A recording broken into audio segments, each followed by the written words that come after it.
Hello everyone and welcome back to TowerGate. It is day 376, Wednesday, March the 21st, 2018. Thank you so much for tuning in.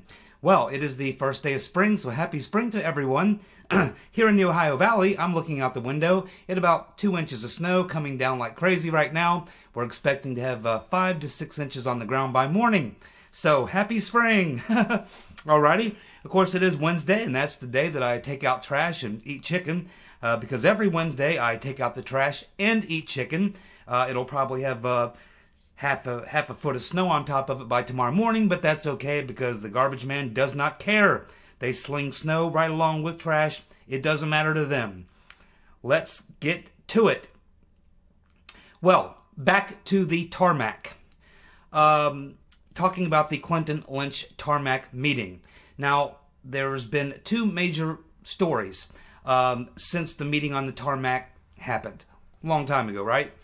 The very first story was the story that happened right after the meeting on the tarmac. We had a lot of people come out and saying, well, you know, there's a voice recording because people who work in the aircraft industry say that there's recording systems in the cabins of these aircraft. Therefore, there has got to be a recording of that meeting. Now, this has been out there for months and months and months and months and months. I mean, this occurred, what, in the summer of 2016? Just before Clinton's so-called interview with the FBI over July 4th weekend of 2016.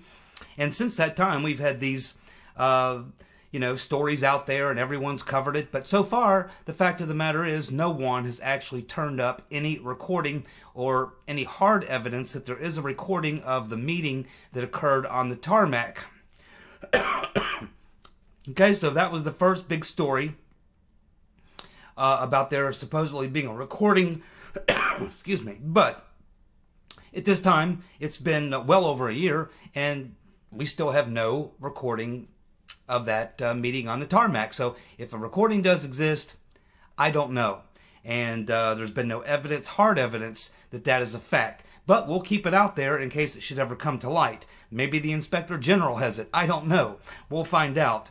But at this time, it's pretty much a non-story, just floating around out there in the ether. But let's talk about the other story that came out about, I guess, what? Well, almost a year later. We get these text messages, or emails, actually. I believe they were emails between the FBI and the Department of Justice. And it was their reaction to the meeting on the tarmac. And what surprised us all so much, we covered it here on TowerGate, what surprised everybody was that these officials who had been alerted about the meeting on the tarmac, they weren't the least bit upset or questioning the fact that they had the meeting on the tarmac. What they were questioning and talking about was, hey, who was that security guard who told the reporter that the meeting was happening? Who was that guy? We got to get that guy. Remember, it was one of those FBI officials saying, hey, who was that guy? Who was that security guard that told the reporter about the meeting on the tarmac? Find that guy. Find that guy. Find that guy. We got to get that guy. Because if you remember, what happened is we learned that there's a reporter down at the airport covering another story, and then this security guard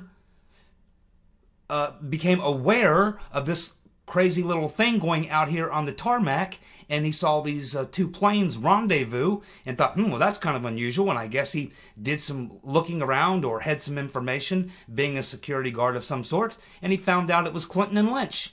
So he tells a reporter. The reporter then calls back to the news station and says, hey, I got an even bigger scoop. It's happening right now on a tarmac. I'm going to go cover that. And then someone at the news station finds out and calls someone in D.C. and says, hey, one of our reporters is down at the airport and has just learned that Clinton and Lynch are meeting on the tarmac, and you guys might want to do something. And it was a result of getting that phone call that these FBI and DOJ officials began frantically emailing back and forth about the fact that it was now going to be public knowledge that this secret meeting wasn't going to be secret anymore. And the only thing that they were worried about was getting that security guy, finding out who it was, getting to that guy, I guess, to I don't know what they're planning on doing to him, but they wanted to get that guy who turned the reporter on to the story about the Clinton-Lynch tarmac meeting. So that was the second thing that came up, which actually did bear fruit. And now that's in the public record. Congress knows all about it. The IG has those conversations, and it's part of his email investigation, I am sure, because it's all kind of intertwined. So it certainly has to be somewhere within the investigation or within the questions about what happened on that tarmac meeting, and probably even more importantly, why these FBI and DOJ officials seemingly didn't care about the meeting on the tarmac. That didn't bother them at all, even though it should never have happened, and it caused Lynch to recuse herself. But it was the response that they wanted to get the security guard and, for whatever reason, to get that guy and find out who it was that leaked this thing out. Now, there's a new story coming out now, and I'm not really sure where this is coming from. I don't think it's coming from an IG leak. I don't think it's coming from Grassley's committee or Nunes's committee or anything like that. It may just be, we recently had Nunes tell, I believe it was Lou Dobbs on his show about a week ago, that there are FBI informants coming forward all the time with new information. FBI informants are continuing to come forward to Nunes's committee or Grassley's committee with new information. And this may be where this new information is coming from. And this new information is suggesting that they're learning that the FBI or DOJ or both knew about this meeting in advance, because apparently there was a security detail that had been dispatched to the airport, to the tarmac, and that it had been set up and pre-arranged, and that there had been security provided. Now, whether this was Secret Service, U.S. Marshals, some other type of police force, I don't know. We don't know who these security people would be, but it's being rumored that there was some sort of a security detail that was there at the tarmac prior to the planes landing, waiting for the planes to land to provide security for the tarmac meeting, which means prior knowledge. Someone had prior knowledge, besides Clinton and Lynch, that that meeting was going to take place, because they sent security out there to provide protection for the meeting that was to take place on the tarmac. So what to make of that, I don't know. Right now it's in rumor mill status. It could be maybe someone leaked it to Sarah Carter, someone leaked it to Hannity's people, I don't know, but it's out there, and it would make a lot of sense, and would also make a lot of sense because of the reaction that we learned from the DOJ and the FBI when they learned that the meeting had been disclosed by the security guard to the reporter, and how upset they got about it. As if, it didn't surprise them that it happened, which tells us that they probably knew it was going to happen. And now we learn that there may have been a security detail already there waiting for the planes to land so the meeting could happen. That tells you prior knowledge. So it's a very interesting new detail that's popping up. Now, that type of information is information that will probably be part of a criminal probe, part of a criminal investigation, and probably evidence if it's going to fall into a prosecution or something like that, or be used in the criminal case surrounding the overall email investigation. So it's something that has to be pondered, and we'll just have to watch and see if anything more comes out of that, or if after the IG report comes out, we get this information, and then it comes out and we learn that not only does the IG know, of course, because the IG's read the same emails, we all read them almost 9 months ago about this conversation, but maybe the IG now he's got some other information suggesting that that there was a security detail out there waiting for those planes to land, which means prior knowledge, which takes it to another level, because now it just wasn't an accidental meeting that they had to kind of cover up. A cover-up of a meeting that should not have happened is different than having prior knowledge to provide security for an event that they knew, that the DOJ and FBI knew would be compromising a criminal investigation, which is what the interview of Hillary Clinton on that weekend was supposed to be. And if you remember, the meeting on the tarmac took place just before Clinton was allegedly interviewed by the FBI over the July 4th weekend. So it would become very important to the criminal case, which is what Horowitz is primarily looking into, is the FBI handling of the Clinton email investigation. Having prior knowledge of the meeting on the tarmac will be critical information in a criminal probe or criminal hearing or prosecution of any crimes committed around that meeting, which is part of the larger crime that we know occurred of the fixing of the email investigation and the covering up that went on around it. And this would be part of a cover-up that went on around it and part of the corruption involved. So that's why it's important. Okay, boy, that was a mouthful. Hope you got that. Now, the next thing I want to talk about is a video that Bill Still did yesterday, where he's talking about the fact that Mike Flynn is back, and back with a vengeance.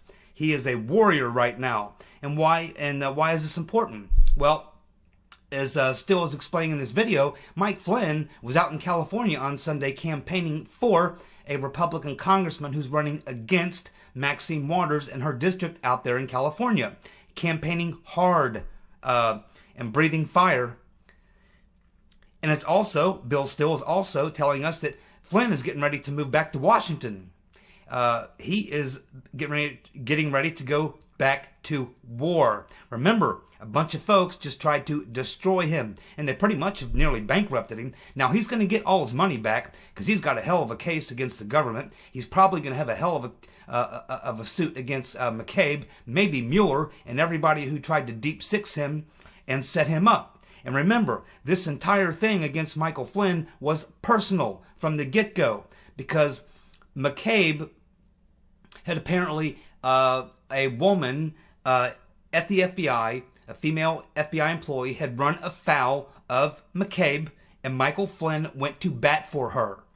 And this put Michael Flynn on McCabe's target list. And, of course, we had that text or email from McCabe where he said, first we're going to F Flynn, and then we're going to F Trump. Although he didn't say F. He actually used the words.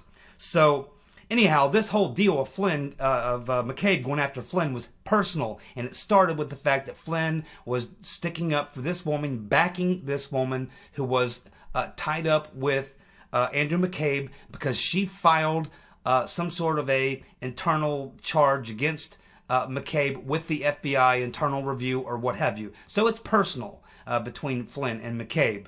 And I can assure you that as things stand now, Michael Flynn's sentencing has been put off. His sentencing has been put off.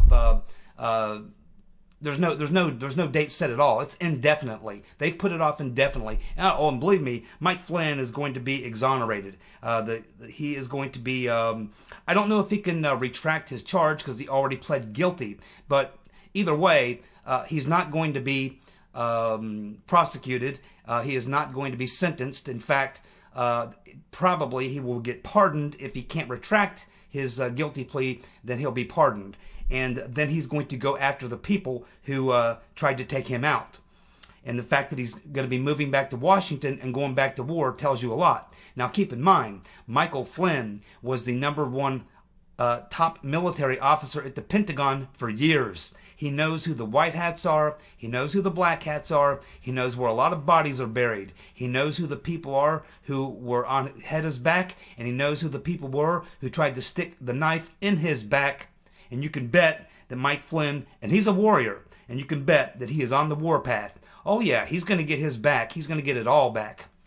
He's going to get it all back. He will come out of this thing much wealthier than he went into it. And Andrew McCabe is going to prison and will be a lot poorer than he went into it. Believe me, that's what's going to happen, and Mike Flynn knows it. And obviously the fact that he's out there campaigning for someone and he's found this new wind in his sails, he's found this new passion and this new fire, tells me that his attorney has basically said, okay, Mike, you're going to be good to go, brother.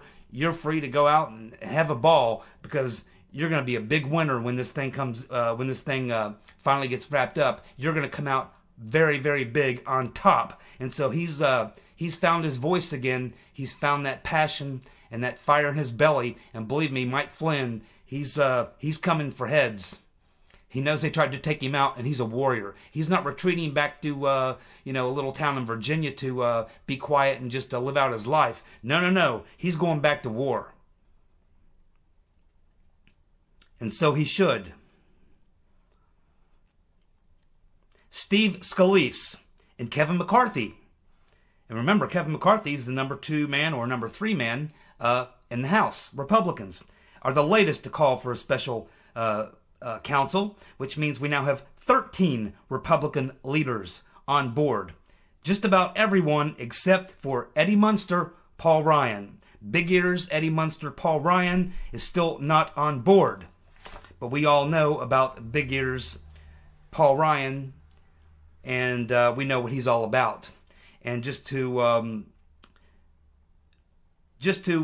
buttress that point, let me go ahead and remind you that this omnibus spending bill that Paul Ryan and his buddies from the Chamber of Commerce and the business Republicans and the lobbyists on K Street and all his buddies that put together behind closed doors on their own in their little working group without even really getting together with any of the other Republicans, put together this omnibus spending bill. We can see that it is a $1.3 trillion bill, which is something you would expect from big spending liberal Democrats. But it also funds Planned Parenthood. It funds sanctuary cities, and it doesn't fund Trump's border wall. We know whose side that big ears, Eddie Munster, Paul Ryan is on. I hope to God they don't pass this monstrosity of a bill. This is just absolutely disgusting. Paul Ryan has got to go, man. My God, this man is just despicable. Absolutely despicable. Boehner was bad. I just despised Boehner. And he was my congressman. Despised Boehner. Had been voting against him election after election after election after election. Was so happy when he retired. But what do we get? His study. Paul Ryan. And Paul Ryan gives us a $1.3 trillion budget, which funds Planned Parenthood, sanctuary cities, and doesn't fund Trump's wall. He doesn't get together with any of the members of the Freedom Caucus, doesn't get together with any real conservative Republicans to put together a budget bill. No. Nope, he does it with his little working group, his buddies on K Street, the Chamber of Commerce, and other big government swamp creatures to give us a budget that just absolutely sucks. Goodness gracious. Please, Wisconsin Republicans, vote that disgusting turd ball, Paul, Big Ears, Eddie Munster Ryan out.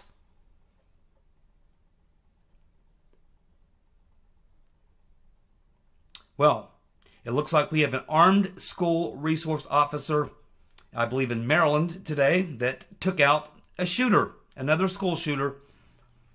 And it appears in this particular case, only 2 kids were injured. None were killed before the school resource officer took out the shooter. He is dead. Well done, sir. Well done to that school resource officer for taking action, doing it the correct way, taking out the shooter, proving that armed school resource officers, or armed anybody inside the school who can take out a shooter, is a pretty damn good idea. It's a pretty damn good idea. It saves lives, doesn't it? I wonder how many lives this school resource officer saved. Imagine if he wasn't there. You think we'd just have 2 kids injured? No, we'd have probably a dozen or more dead, and a bunch injured. But this school resource officer did as he was trained to do. He did the courageous thing. He went in, put it on the line, and took this guy out. Well done, sir. Goodlatte, Bob Goodlatte, is to subpoena the IG's records of his review of how the FBI handled the rotten Reverend Clinton email investigation. Oh yeah. Oh yeah. You know, a lot of people forget that the IG's reports that are going to be going to the and going to be reported to the Attorney General are available for subpoena by the Congress. Now, the issue will become is the information that Goodlatte is wanting to request. Is it going to be information that is going to be needed or to be used in a criminal trial or for criminal prosecution or criminal inquiry or something like that, or maybe used by the prosecutor, in which case they probably would choose not to release it because it's going to be evidence in an upcoming criminal trial. So we'll see if he actually gets it, but it will be very, very interesting because just the fact that he subpoenas it is going to tell us a lot. Because if it's information that he's able to get, then we can assume that, okay, he's going to get these records of the review of how the FBI handled the email investigation. Then that will tell us probably that this information is not planning, they are not planning on using this as evidence in a criminal trial or prosecution or inquiry or what have you.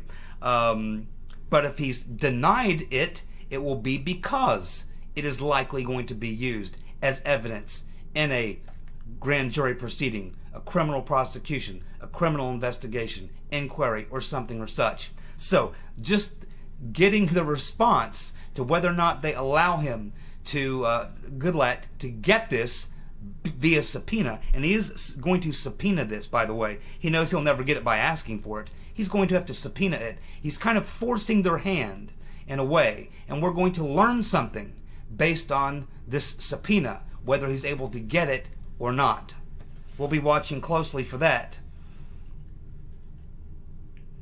You know, the Democrats and the left-wing hysterical media are outraged over the fact that Sessions, they say that Sessions suspended McCabe's pension.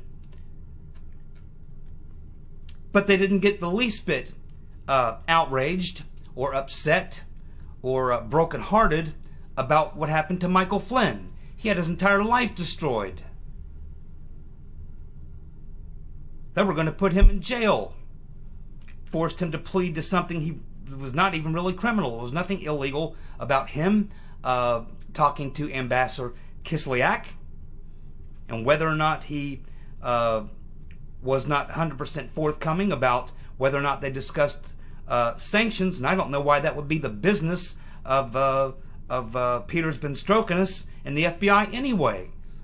He was the president's pick for national security advisor. It's a foreign policy thing, and an incoming national security advisor should be able to have a discussion as part of the incoming administration about whether or not they're going to go along with the policies of the previous administration on sanctions or anything else. All it was that Flynn was simply looking at being bankrupted by Mueller, and he had no choice. So he had no choice but to fall on his sword. But fortunately, things have changed, circumstances have changed, and so is the outcome of Flynn's situation and that of Mr. McCabe. The entire tables have been turned, and it looks like a totally different picture now to Mike Flynn, I can assure you, as it does to Mr. McCabe. But it's just amazing that the media never talked about, here you had this military guy, Mike Flynn, dedicated 30 years of his life of service, put his life on the line for this country as a military officer, had this great military career, and when Mueller and McCabe went after Flynn, did you see any tears by the media for Michael Flynn about having his life destroyed? They're talking about Andrew McCabe's not going to get his $60,000 a year pension. Yeah, his wife and he have a net worth of over $11 million. His wife is a doctor. You know, McCabe can go to jail for the rest of his life, and Jill McCabe and the kids will be just fine. You can be assured of that. Jill McCabe's a doctor, and her parents are loaded. She comes from money. She's got money. and Jill McCabe's going to be fine. It has nothing to do with, oh, poor Jill McCabe. How are her and the kids going to survive? Yeah, they weren't worried about how Flynn was going to survive when they're getting ready to take his house. They weren't worried about his kid. They weren't worried about his wife. Not worried about a thing about Michael Flynn. To hell with Michael Flynn, right? To the left-wing media, because he was Trump's national security advisor. But here you have this dirty cop who literally lies to the FBI in an interview about leaking classified information, and it's all crocodile tears. Flynn basically does nothing really wrong, has his life ruined, and the media is celebrating that. It shows you how despicable these people are. Truly despicable people. Absolutely the absolute rot of the earth. The absolute rot of this earth. What a nasty, nasty group of people. Lying, manipulating, calculating. Horrible, horrible people. Absolutely horrible people. Well, as I've reported to you probably 2 or 3 times in the last, 2 or 3 months, there's an ongoing attempt to knock out Pelosi. She's well aware of this. It's not a secret. It is being led by this Republican, or this Democrat in Ohio. I think his name is Tim Ryan. He's a moderate Democrat. He's been trying to get rid of Pelosi. He's been trying, and he's doing this publicly. I mean, he's doing it openly. I shouldn't say publicly, but he's doing it openly within the Democratic Congress. He's going to members of Democrats in the Congress and saying, hey, Pelosi's killing us. She's killing us. We got to get rid of her. And, we've got to vote her out of leadership. We got to get her out of here. She's killing us. And Pelosi's very well aware of this. Very well aware of it. It's not like it's a secret going on behind her back and she doesn't know. She's very well aware of it. She's been asked about it. And she was just recently asked about it again. She knows there's basically a coup going on behind the scenes to take her out as the Democratic leader of the House. And basically, she's asked about it. And she says, excuse me, she says that she has no plan to step down. None. She says that the party would be in chaos if she stepped down. That the party would be in chaos if she stepped down. That's hilarious. What does she think the situation is now? The party's in chaos because she won't step down. It just shows how delusional this woman is. But I don't know. It's hard to take down a leader like that because they control the money. She's a puppet to the people in power. Maybe this Mr. Ryan or whoever else they might want to put into leadership is not, someone that would be favored by the establishment, which is who Pelosi represents.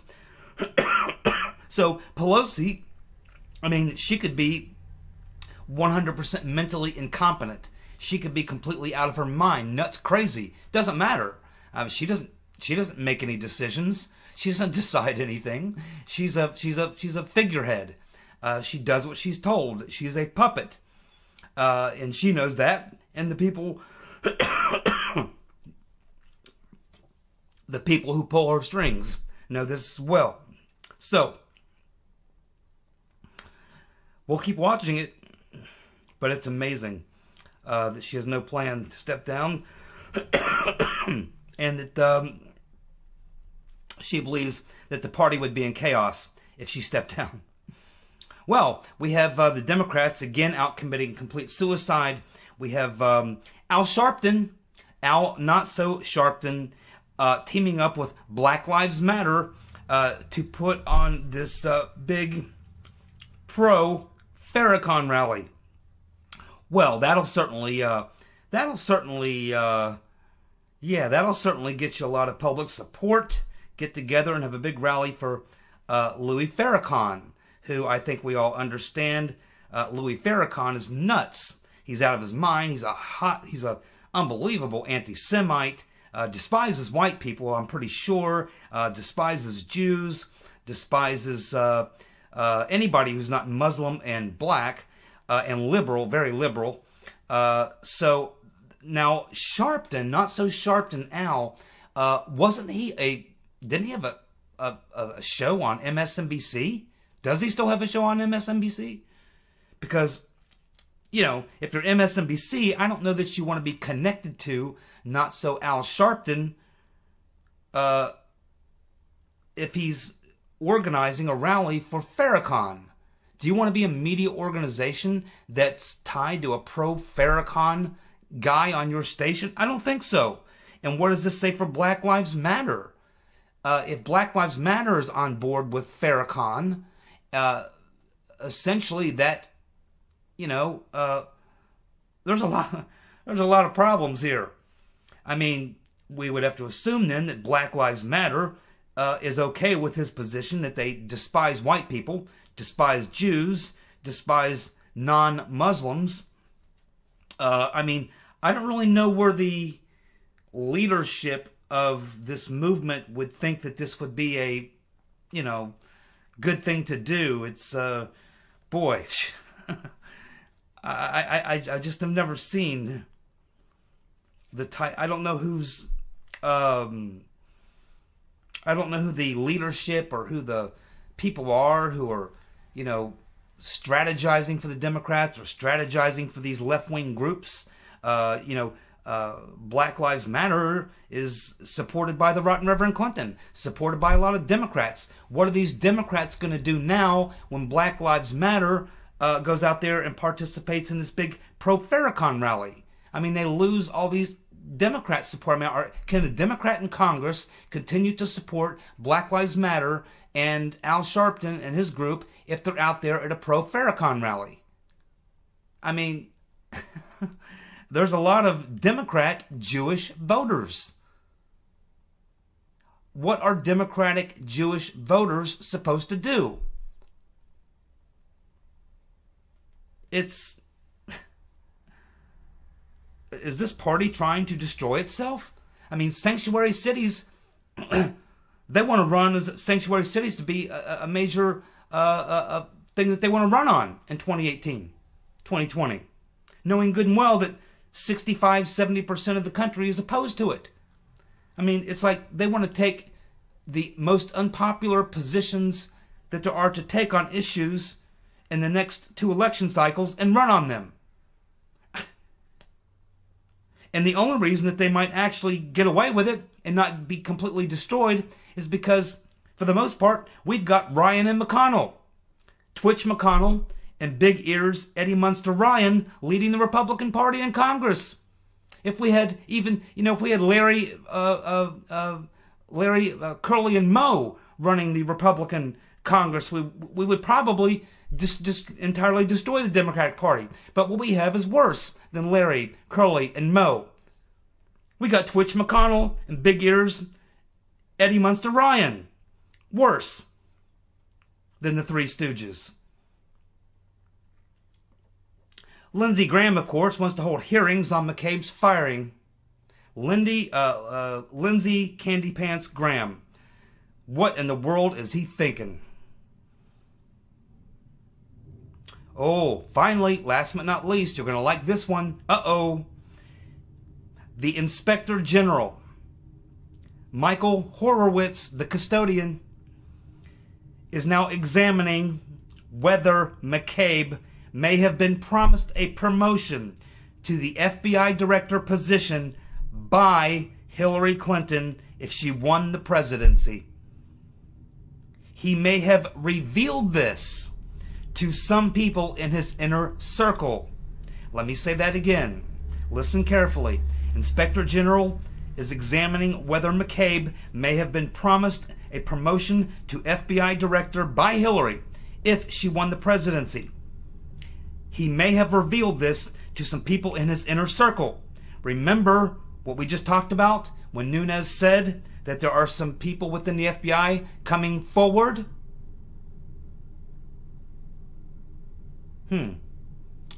We'll get back on that.